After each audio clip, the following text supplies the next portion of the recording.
They say the jungle is alive, that it breathes, that it watches, that it remembers. But there's a place even the jungle tries to forget. A place where no birds sing, where the air is thick still like it's holding something in, and where the trees, they lean in close as if they're listening. Maps don't mark it. Locals won't speak of it. But once, long ago, it was a home, a sacred land guarded by a tribe that no longer exists. The Takano. They were not conquerors. They were not slaves. They were the jungle itself, in spirit, in blood, in silence. They spoke to rivers. They walked without sound. And they worshipped a god that didn't live in the sky. Their god had no temple, no statue, no mercy. They called him Yurupari. Yurupari was balanced, protector of the sacred law, half spirit, half beast. He punished the greedy and devoured the ones who dared to take what was never theirs. The Takano believed if you harmed the jungle, if you crossed into what was forbidden, Yurupari would rise. And once he rises, nothing survives. He was born when the sky bled red. The elders stood in silence. The flames of the ritual fires flickered low, refusing to dance. They said it was a sign that the jungle had spoken, that this child did not belong. His mother wept as she held him, and though she gave him a name, the tribe only whispered it. Kai. Kai was different. He didn't fear the jungle like the others. He stared into the night, unblinking. He wandered too far, asked too many questions, listened too closely to the wind. The shaman once said, that boy hears things. The jungle speaks to him, and one day it will answer. As Kai grew, so did his hunger, not for food, but for truth. He wanted to know what lay beyond the sacred river, beyond the fire circles, beyond the rules carved in blood and bone. And one day he crossed the line. He stepped past the stones, past the marked trees, past the silence the tribe swore never to break. There, beneath the roots of a dying tree, he found it, a mask, carved from dark wood cracked by time, marked with the sigil of Yurupari. He reached for it. No hesitation, no prayer, only curiosity. And when his fingers touched the mask, the jungle held its breath. Somewhere deep within the forest, something old stirred. Eyes opened in the dark, and for the first time in 2,000 years, Yurupari awoke. Years passed. Kai never spoke of the mask, but something in him had changed. He no longer danced during the fire rituals. He no longer bowed his head to the elders. And at night he stood at the edge of the jungle, as if waiting for something to return. Then one morning, long after the rains had fallen and the river had swollen, the trees parted, and the outsiders came. They were pale, dust-covered, wearing iron and cloth that stank of smoke and sweat. Gold seekers, coastal scavengers, drawn not by hunger but by greed. Kai was the first to meet them. He didn't run. He didn't hide. He watched them, eyes steady, heart calm, and smiled. The tribe gathered in panic. The elders prepared the rituals. They lit the fires and offered chants to warn the forest. But it was too late. Kai had already spoken. He had already invited them in. He told them of the sacred grounds, of the uncut trees filled with sap like fire, of stones buried in soil that glittered like stars. He betrayed everything, not out of hatred, but because he believed the tribe had become too afraid, too small, too blind to what lay beyond the green. The outsiders listened, smiled, and followed him deeper into the trees. They carried knives and fire. They laughed at the silence. They spat near the ceremonial stones. And they touched what should never have been touched. The jungle was watching, and it reminded me of Kai. It remembered his blood, and it remembered the mask. That night, the fires wouldn't light. The elders chanted until their voices cracked, but the flames refused to rise. The wind, always warm, had turned cold, and the animals had vanished. Something was wrong. In the center of the village, the shaman trembled. She painted warnings in ash across the huts. She whispered to the trees, but no one answered. Kai stood apart, watching, silent, like a man who had set something in motion and couldn't take it back. The outsiders moved quickly. They dug where the sacred was buried. They cut into trees that bled red. They laughed at the bones they uncovered. Bones the Tucano believed still carried breath. Kai led them to the oldest altar, the one no foot had touched for 1,000 years, where even birds refused to nest, where the jungle seemed to listen more closely. He pointed at the ground. "This is where the fire god sleeps," he said, and he smiled. They shattered the altar. They tore up the stones. And underneath, they found more masks. Dozens, all carved from the same blackwood, all staring back. The shaman collapsed. The elders wept. The sky, once calm, rumbled with something ancient and hungry. That night, Kai could not sleep. He wandered alone through the trees. The voices are growing louder. He thought it was guilt. He thought it was madness. But it wasn't. It was the jungle. It had seen enough. And Yurupari had risen. Not in legend. Not in dreams. But in flesh. Somewhere deep in the forest, something moved. Not with footsteps, but with silence. The kind that crushes sound. That bends branches without breaking them. That drinks the light. The jungle had changed. The air hung heavy, thick with rot and memory. Trees once green now looked scorched. The rivers ran slower, darker. Even the wind seemed to pull back. The outsiders didn't notice. But the animals did. They were gone. No birds. No frogs. No shadows but their own. Kai felt it first.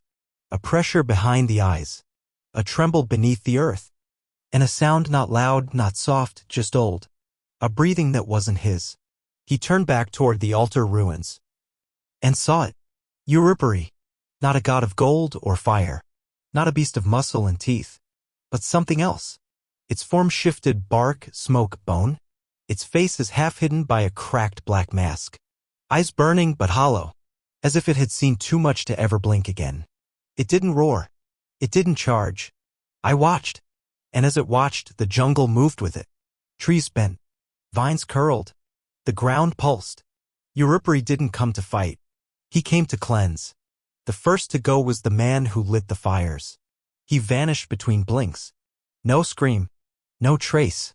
Then the digger. Dragged beneath the roots by something that wasn't there. One by one. The outsiders were swallowed by the very land they mocked.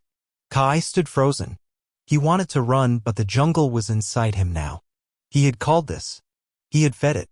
And now it knew his name. The screams came slowly at first. Short.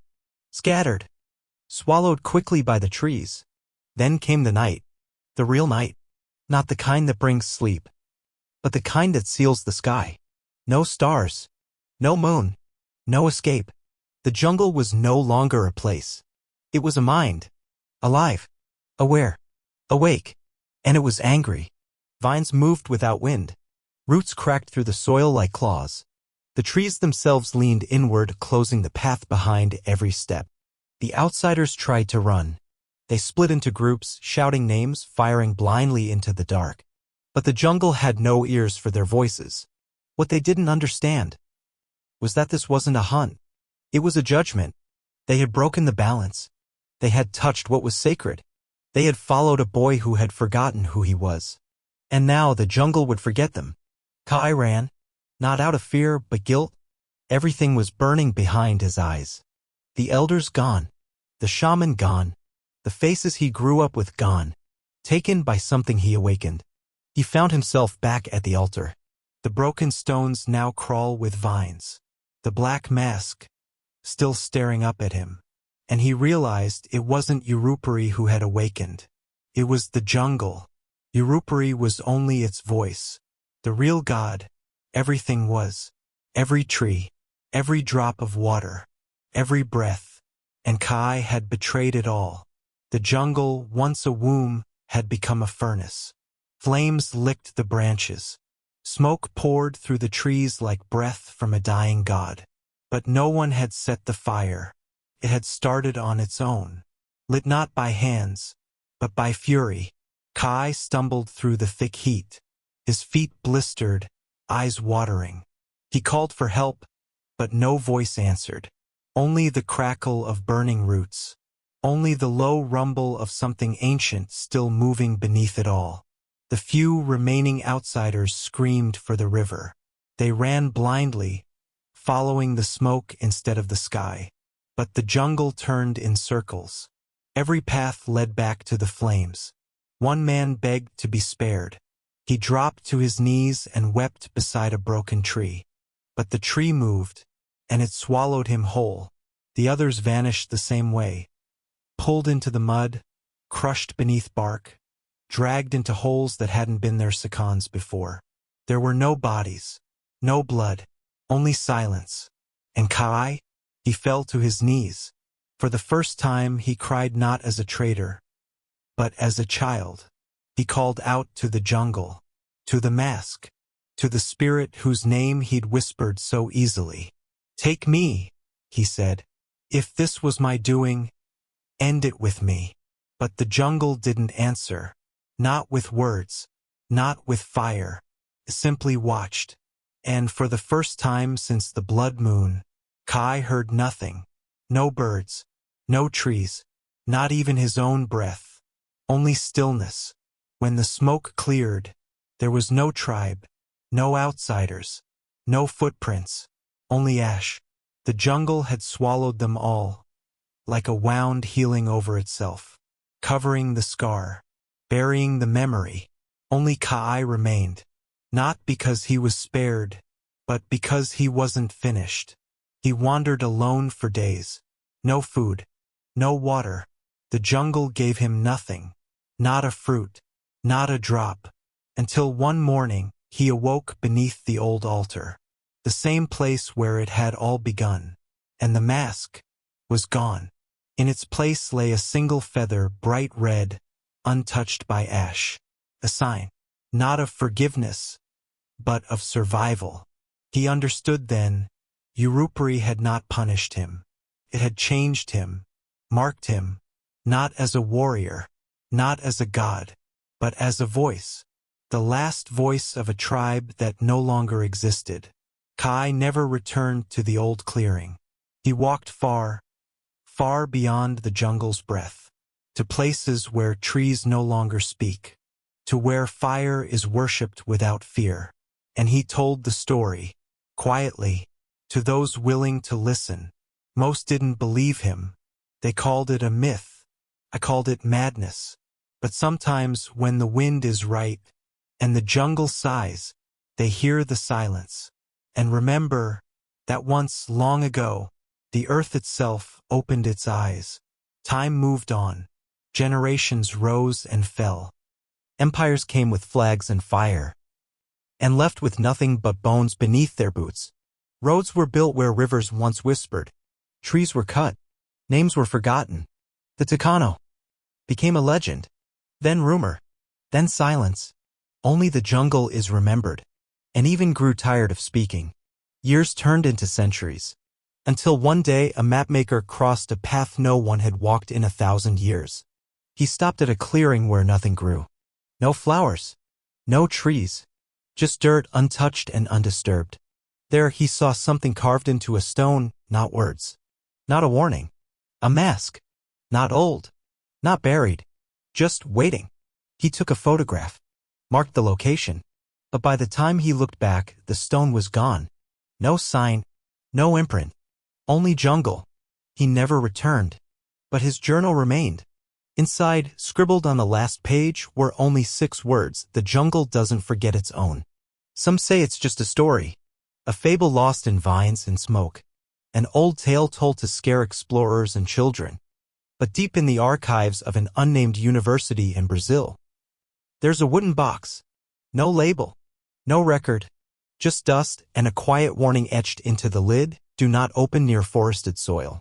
Inside, there's a mask. Dark, cracked, silent. Its eyes are hollow, but when you stare long enough, you feel it staring back. Scholars have tried to carbon date it. The readings fail. The wood resists. And sometimes at night, the air around the box grows heavy, and a faint scent of smoke lingers in the room. No one knows how it got there. No one remembers who brought it. But one file remains in the vault below. It holds a single photo, a boy standing alone near a river. The caption reads, "Kai, last known witness of Yurupari." No date, no coordinates, just those words and the mask beside him. So now we ask ourselves, was it just a legend? Just fear passed down by frightened villagers? Or did the jungle really speak and then choose to fall silent? Maybe one day someone will return to that place. Maybe the jungle will rise again. But until then, the mask waits, and the earth remembers. Always.